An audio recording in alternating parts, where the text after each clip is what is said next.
Në Universitetin Fanolit Korçës është mbajtur ditën e sotme një tryezë shkencore mbi tranzicionin dhe zhvillimin e qëndrueshëm. Të ftuar kanë qenë përfaqësues dhe ekspert nga Universiteti i Maqedonisë Perëndimore në Kozan të Greqisë, të cilët së bashku me ekspert dhe pedagog shqiptar kanë diskutuar mbi ndryshimet klimatike dhe cilësinë e ajrit, eficiencën e energjisë si dhe transformimin digjital e qytetet e zgjuara. Sot kemi të ftuar në universitet 6 pedagog të institutit, të njërit prej 46 instituteve që ka ky universitet në Kozan, dhe ata do të ndajnë me ne në të njëjtën kohë të shoqëruar edhe nga tematika sensitive që pedagogët e universitetit tonë do të paraqesin, problemet të cilat për hir të së vërtetës për shkak të gjeografisë që e kemi shumë të afërt dhe të ngjashme, i kemi po ashtu të ngjashme.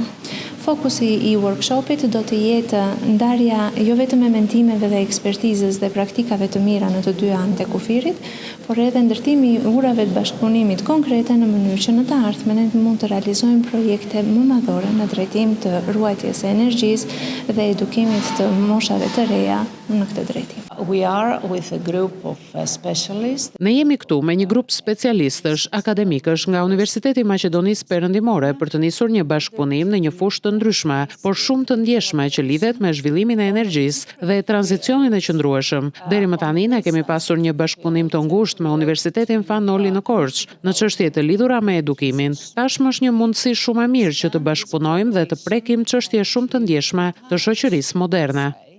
Very sensitive topics of modern society. Ekspertët e Universitetit të Maqedonisë Perëndimore në Kozan të Greqisë sollën në këtë tryezë eksperiencën e tyre të gjatë lidhur me energjinë e rinovueshme, eficiencën e saj dhe zhvillimin e qëndrueshëm.